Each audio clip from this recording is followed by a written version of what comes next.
Boa tarde, pessoal, tudo bem?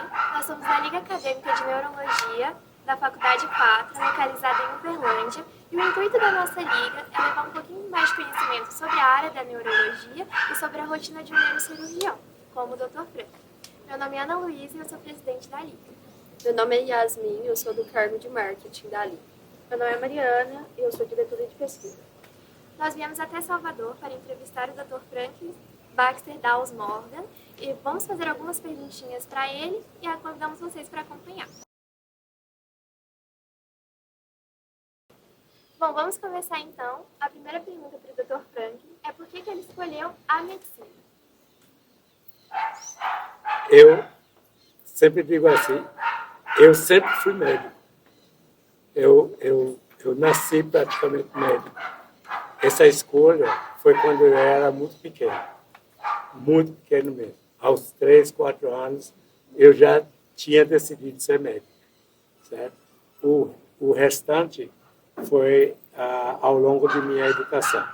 Mas eu nunca pensei em fazer outra coisa. Eu nunca seria outra coisa. E por que o senhor escolheu a neurocirurgia, que é uma área que as pessoas sempre falam desde o começo do curso, que é a mais difícil, que requer mais tempo na vida do médico? Bom, neurocirurgia é uma especialidade assim, bastante complexa, né? Dentro das especialidades médicas, provavelmente a mais complexa de todas, tá? Mais complexa do que cirurgia cardíaca, enfim, transplante de órgãos e coisa. E a neurocirurgia foi escolhida naturalmente por mim, porque entre a neurologia clínica e a neurocirurgia, a neurocirurgia resolve definitivamente as coisas, certo? Esse é o ponto mais alto da neurocirurgia, que ele resolve naturalmente as coisas, as doenças, a necessidade de tratamento, certo? Que a neurologia dá medicação, mas a neurologia clínica não opera, certo? E eu precisava operar, eu precisava curar os doentes. Então, minha opção de ser neurocirurgião partiu daí. E aí começou minha educação toda em neurocirurgia. E para você hoje, quais são os maiores desafios assim, se tornar um neurocirurgião? Os desafios, hoje em dia, são muito grandes. É difícil uma pessoa se formar em medicina e levar mais 6 anos ou 5 se especializando em neurocirurgia. Então, a pessoa leva 6 anos estudando medicina, depois leva mais 6 anos se especializando. Depois desses 6 anos, ainda não é o que ele queria ser. Porque depois desses esses 6 anos de residência, ele ainda vai ter que fazer mestrado, doutorado, por tudo isso eu passei, certo? Então, é um investimento muito grande e poucos médicos querem fazer mais isso. E como foi a formação médica do senhor? A médica, ou a formação toda? A trajetória. A trajetória. Isso. Pronto.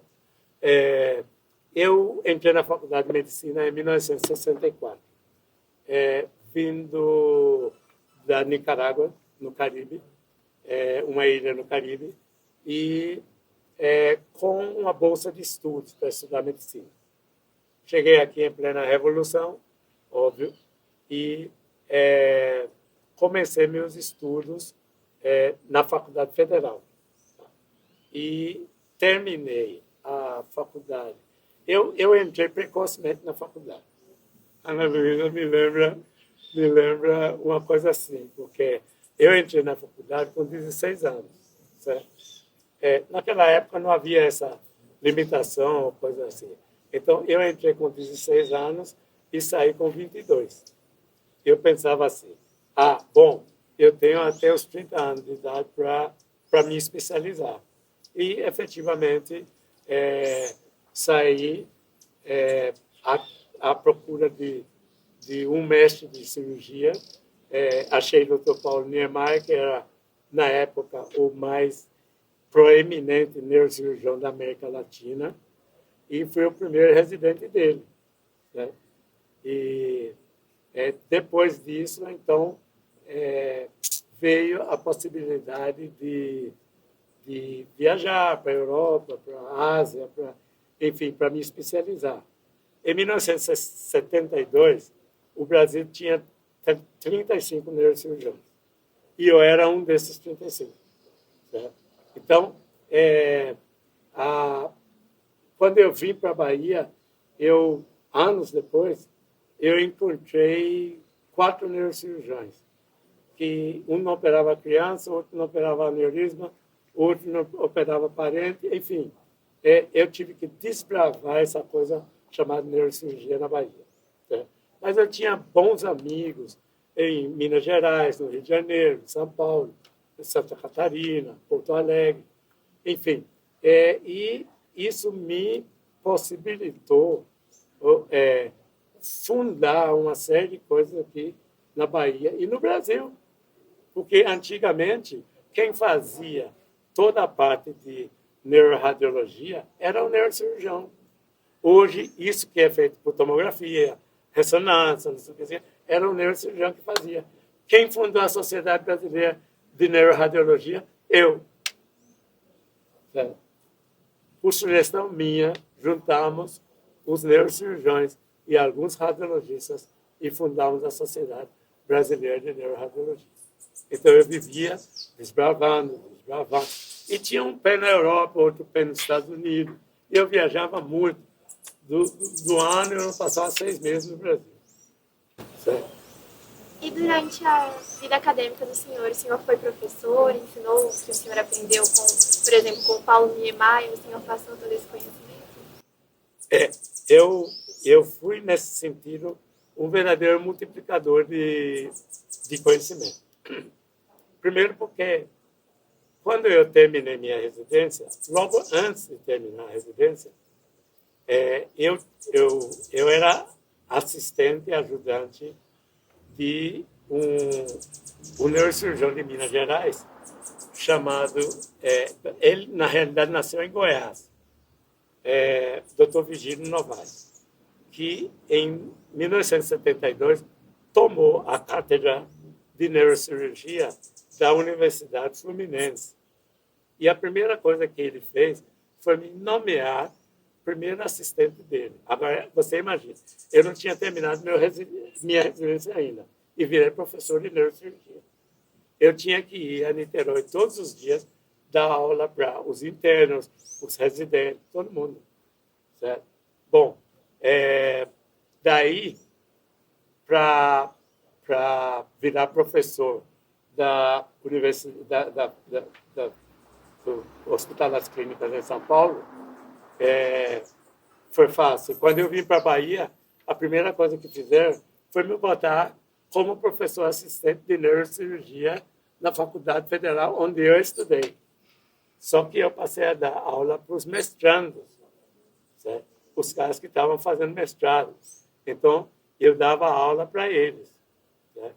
E, quando eu saí da Faculdade de Medicina, aí eu entrei na prática privada. Certo? Aí eu entrei na Promédica em 74, certo?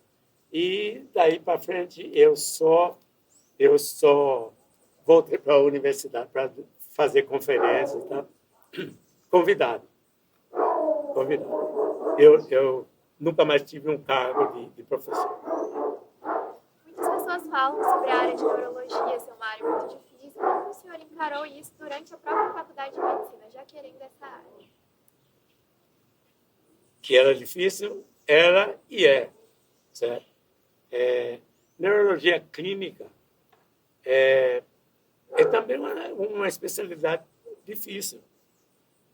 O professor Abraham Ackerman, com quem eu tive o prazer de trabalhar no Rio de Janeiro, porque ele era sócio, amigo, parceiro de Niemeyer, só que Abraham Ackerman era um clínico, um neurologista clínico. Mas Ackerman dizia algumas coisas que eram bem filosóficas, mas eram importantíssimas.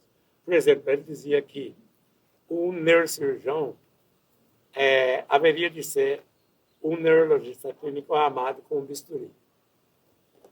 E isso é uma grande verdade. Porque se o neurocirurgião, certo? Eu acho que do grupo só Alencar já chegou, certo? Mas Alencar é um excelente neurologista clínico, parecido comigo, certo? E porque os neurocirurgiões mais jovens não conhecem bem a neurologia clínica, certo? Então, neurologia clínica em si é muito difícil. Os diagnósticos são muito difíceis, certo? O estudo é muito complexo. O estudo requer muito tempo de estudo. Muito, muito. Tem muita gente que pensa que neurologia é fácil, que neurocirurgia é complexa. Não, não é isso, não. Certo? Eu sempre digo assim, se você ouvir o paciente, certo? Ele vai lhe dar, em 90% dos casos, do tempo, ele vai lhe dar o diagnóstico. Só para ouvir ele. Certo? Agora, você precisa ter tempo para ouvir o doente. Certo? Que a medicina de hoje não tem simplesmente tempo para ouvir o doente.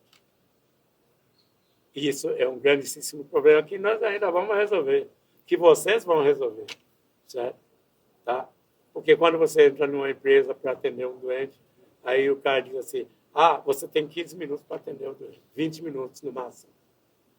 Isso não, quero isso não. Eu não trabalho.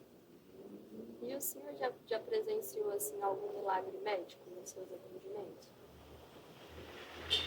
Olha, o neurocirurgião, ele vive fazendo milagre. Porque nós trabalhamos, o nosso doente está andando em cima de um muro muito estreito e, por qualquer coisa, ele cai. Cai, querendo dizer que ele morre. Então, nós trabalhamos com um doente que está entre a vida e a morte. Então, o que todo mundo fala e chama de milagre, eu aqui vou citar uns 2 milagres que eu presenciei, certo? E que se deu com pacientes meus. Dona Célia é uma delas, uma paciente que tinha um tumor cerebral e eu a operei. E no meio da cirurgia precisou repor sangue, a menina do banco de sangue já tinha ido embora e eu precisei de sangue e nada do sangue vir. E a paciente baixou a pressão dela, teve uma parada cardíaca, teve 2, teve 3. Enfim, o anestesista, quando eu olhei para ele estava mais do que pálido, a paciente chocada, parou 1, 2 vezes, 3 vezes, 4 vezes. Aí eu virei para ele e disse assim, não recupere, espere.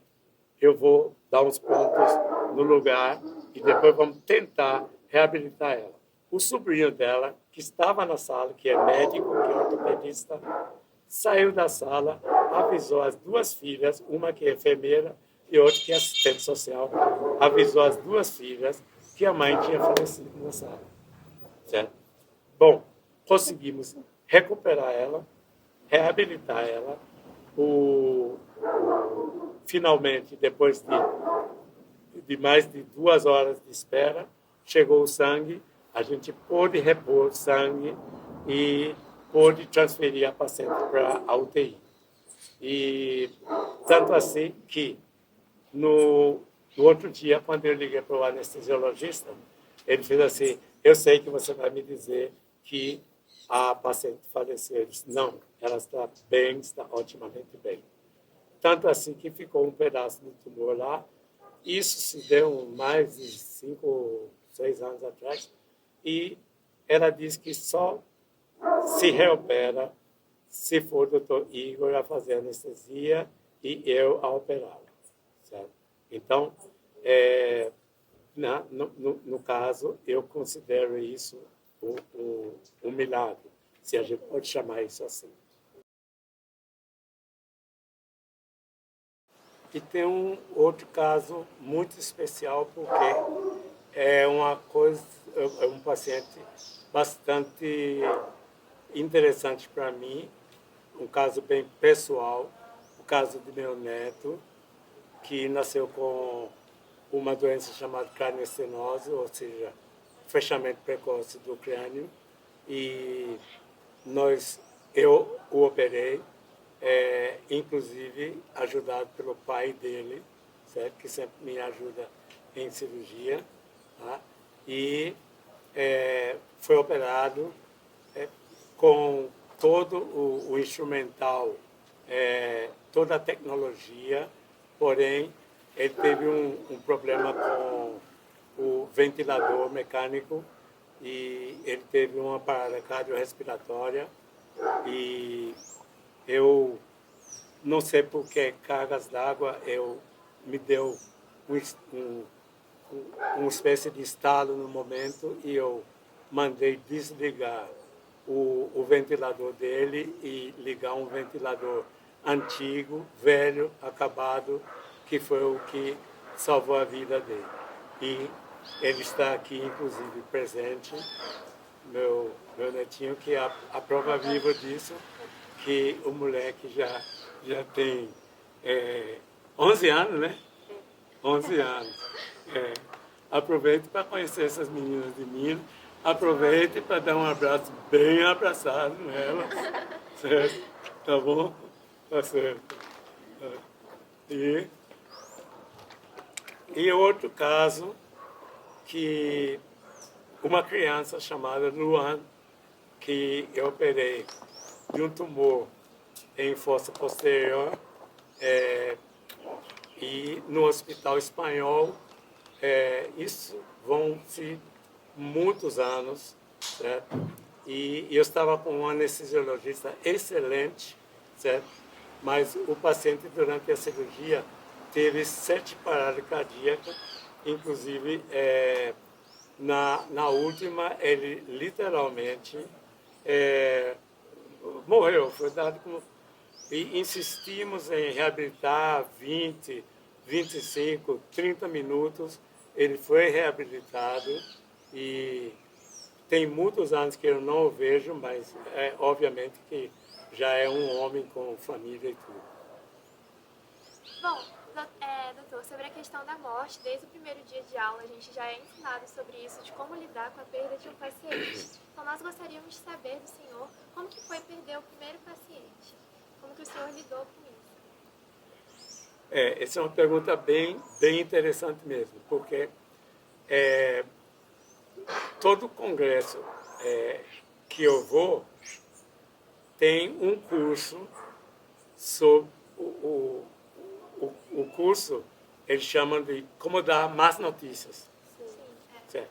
O paciente entra para ser operado, é operado, tem um problema sério na mesa cirúrgica, o paciente tem uma parada cardíaca, o paciente teve um sangramento de um aneurisma cerebral, certo? E o cirurgião que sai da sala vai contar o que para a família? Como que vai dar a notícia? Essa é o X da questão. Tá? Eu, nesse ponto, nesse item, eu posso me considerar verdadeiramente um felizardo. E eu vou contar para vocês, em poucas linhas, por que eu me considero um felizardo. Quando eu ainda estava trabalhando no Rio de Janeiro, entrou na emergência um senhor aparentando 60 anos, que era um alcoolista, que tinha um coágulo, um hematoma subdural, o paciente já comatoso, enfim. Nós íamos operar o paciente. Quando o paciente chegou na sala de cirurgia, teve uma parada cardíaca irrecuperável. Então, esse paciente, eu não posso contar como tendo morrido, nem durante, nem depois da cirurgia, certo? é um paciente que não chegou a ser operado. Segundo caso, ainda no Rio de Janeiro, da entrada uma mocinha de 10 anos de idade, uma criança, tá? Em coma, tá? Aí radiografia mostra um projetil desse tamanho do lado, atrás da orelha, assim. Aí eu pensei assim, esse projetil está bem superficial, vamos tirar. Aí bota a paciente na mesa de cirurgia. Quando eu fui olhar a radiografia de novo, alguém tinha marcado a radiografia errada, porque a paciente tinha um orifício de entrada do lado esquerdo e a bala estava debaixo do osso do lado direito. Eu disse, bota na sala, entuba. Já estava aí, antes de começar a cirurgia, ela parou, faleceu. Então, não posso contar isso como uma morte em sala de cirurgia. Certo? Então, volto a dizer, eu fui realmente uma pessoa muito, muito feliz nesse sentido. E parada cardíaca, eu tive muitas. Mas não foram poucas, não. Muitas. Tá? E eu reabilitei todas. Todas. Eu não tenho um caso. Eu tive um caso de uma paciente que morreu imediatamente após a ressecção de um tumor muito grande e tal. Mas não morreu durante a cirurgia. Tá? O resto, eu sempre digo, parada cardíaca é uma coisa que assusta todo mundo. Tá? E conta pra gente um caso assim que você achou muito interessante de atender. Tem muitos casos interessantes. Aliás, a neurocirurgia vive de casos interessantes, né?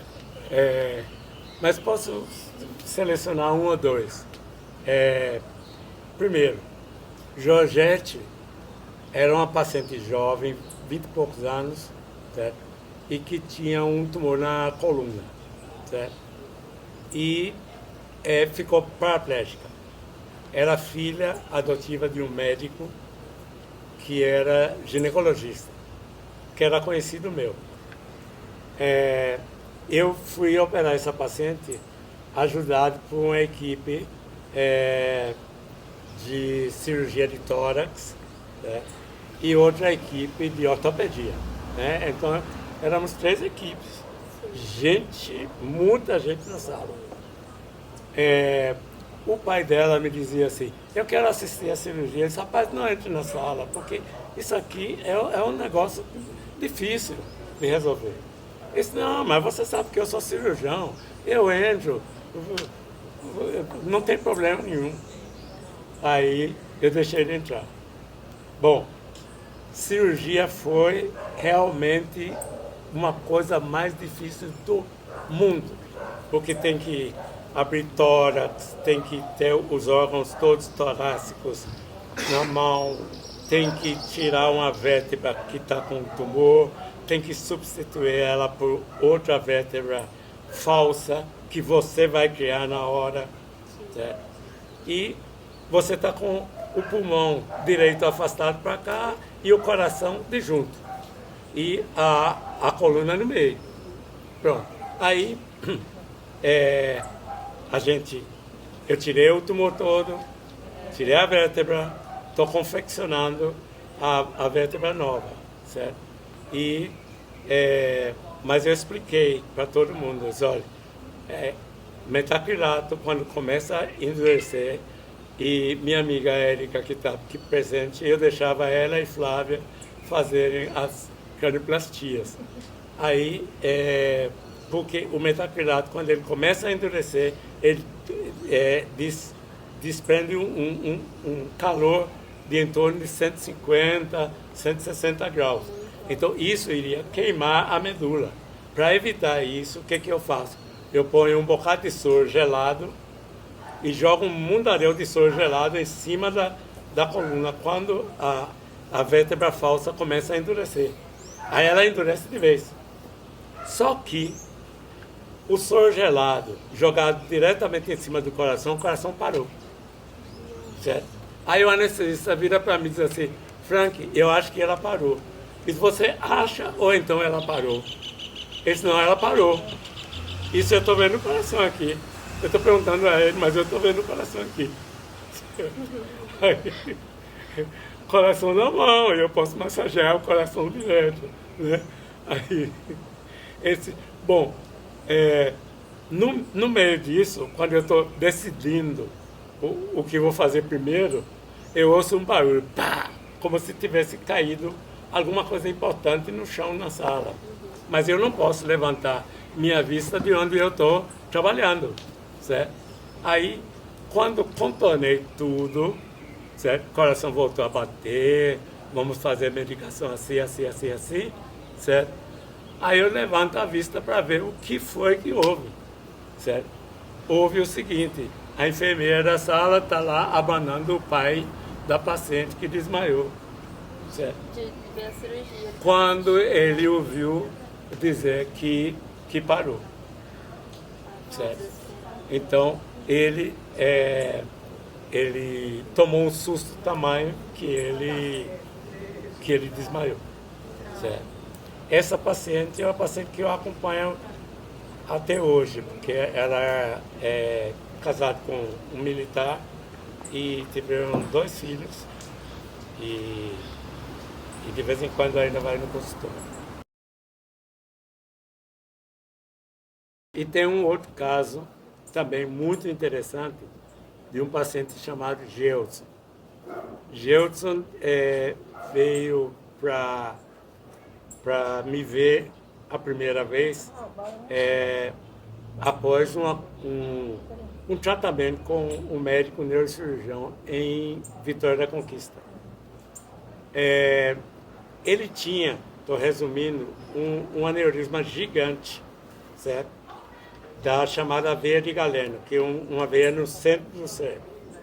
Uma das estruturas bem centrais é a veia de Galeno. O médico, o paciente tinha, além disso, tinha uma hidrocefalia.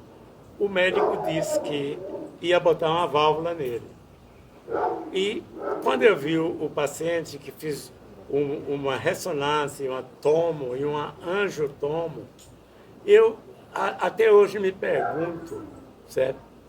O que tipo de desastre teria acontecido se esse médico tivesse funcionado o ventrículo desse paciente com uma bola desse tamanho chamada aneurisma? Ele teria morrido na hora na mesa, com certeza absoluta. Bom, eu não tenho expertise com isso. Certo? Mandei para os melhores neurocirurgiões do Brasil, todo mundo enrolou a resposta dentro da boca e ninguém saiu com a solução. Certo? Eu tenho um amigo que é chefe do serviço de neurocirurgia do Jackson Memorial em Miami. Aí eu falei com ele e ele permitiu que a gente levasse a criança. Agora, levar como? O pai é um cabo da polícia, da PM, certo? A mãe, uma doméstica. Então,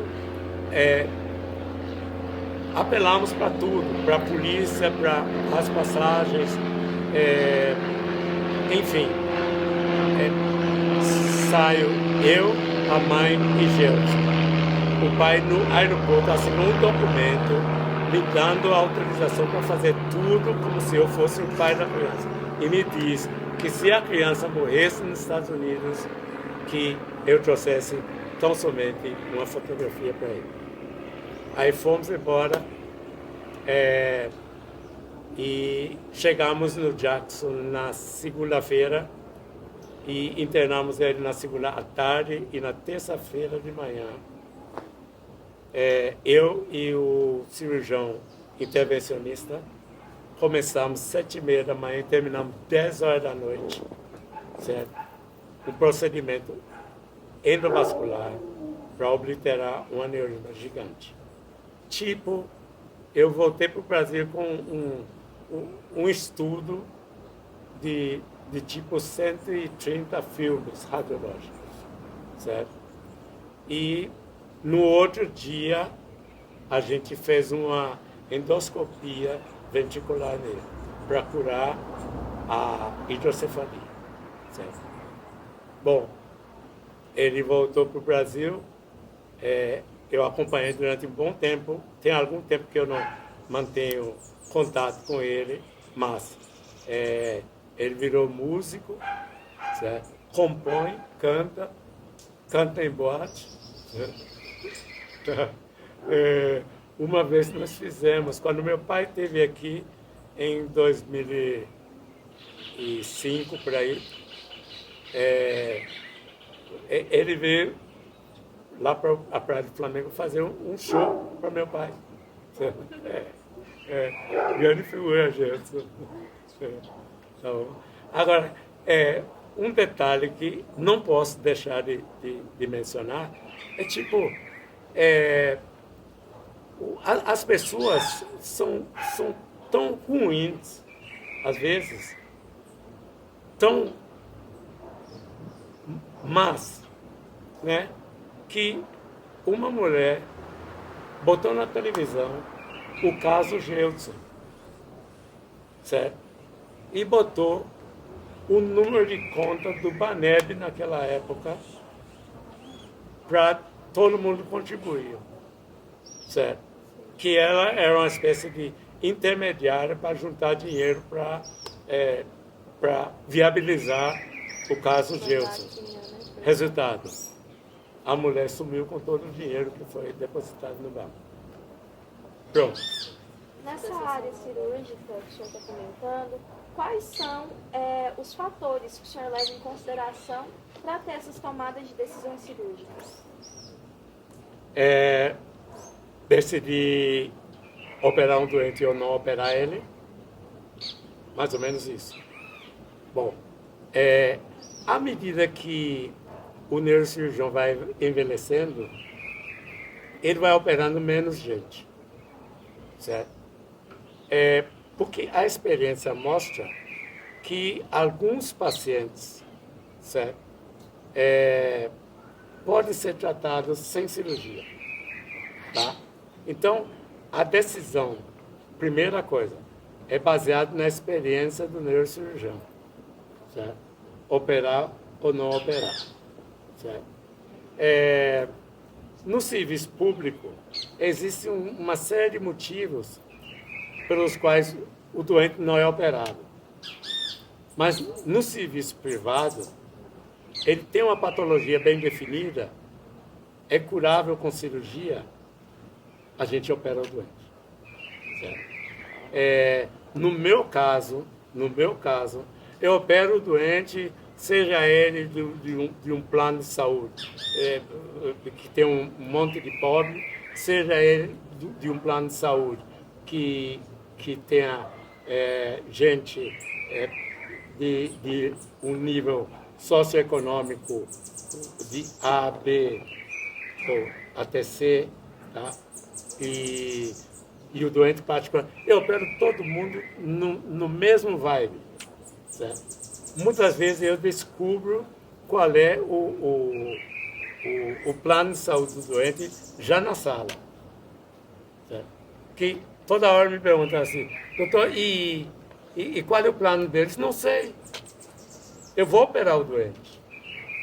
Isso é importante, tá? Mas a decisão começa com o exame clínico, passa pelos exames de imagem, certo? Os exames paraclínicos, como líquor, sangue, tal. E feito o diagnóstico e feita a cirurgia. Isso aí.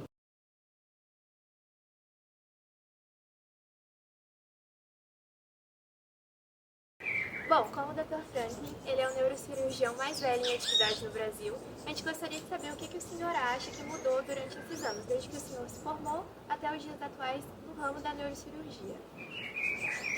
Eu comentei isso um pouco mais cedo, mas quero frisar esse ponto.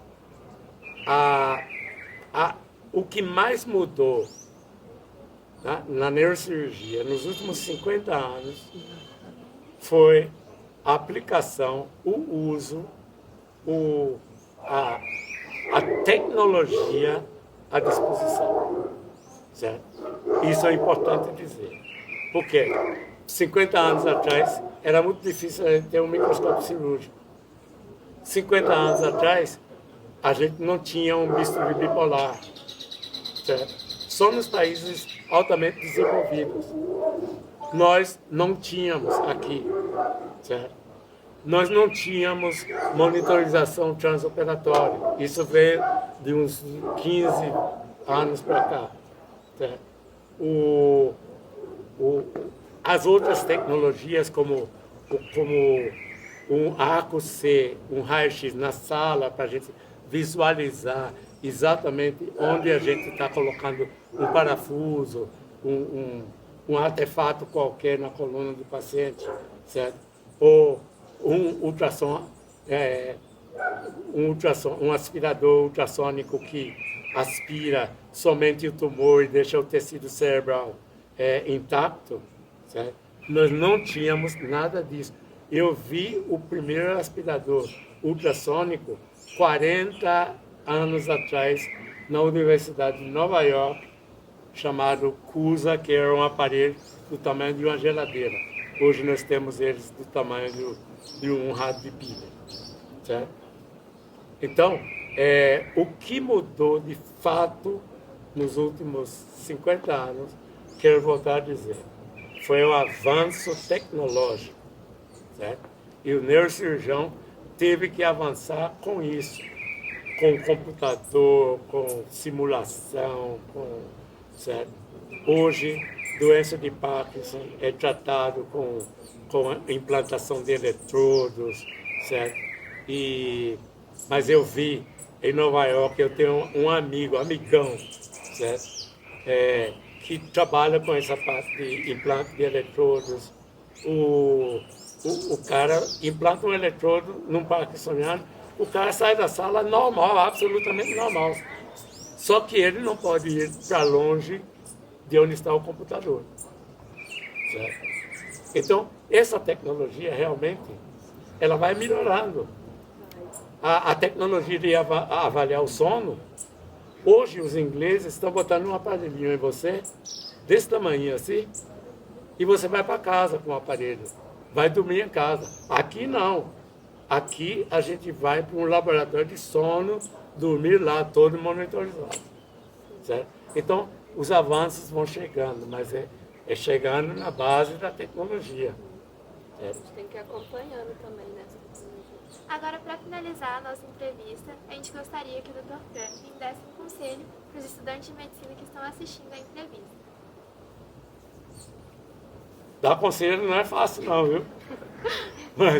Mas eu estava dizendo um pouco mais cedo que importante é você se dedicar de corpo e alma, especialmente às matérias básicas. Existe uma tendência muito grande de subestimar as matérias básicas. Fisiologia, anatomia, neuroanatomia, certo? Embriologia, certo? Não vamos esquecer que embriologia você não pode aprender nada em medicina, nada se você não estudou embriologia. Embrios do grego vida. Logo, discurso tratado é a definição de embriologia. Certo? Tá? E tudo começou por aí. Multiplicação celular em cima de multiplicação. E se você não entendeu essa multiplicação, se você não entendeu como se formou o sistema nervoso, certo? Quem era a parte dianteira do cérebro, a parte do meio, a parte da cauda, você não vai para lugar nenhum. Lugar nenhum. Bom, eu gostaria de agradecer primeiramente ao Dr. Franklin por disponibilizar o tempo dele, o conhecimento dele, para que a gente pudesse aprender mais. sociais filmando toda a entrevista e todas as pessoas que estão assistindo. Para mim, foi um grande prazer recebê-las, certo? E mais adiante, quando já tiverem assim, bem andados na coisa, que vocês possam voltar a visitar a gente aqui. Muito obrigado.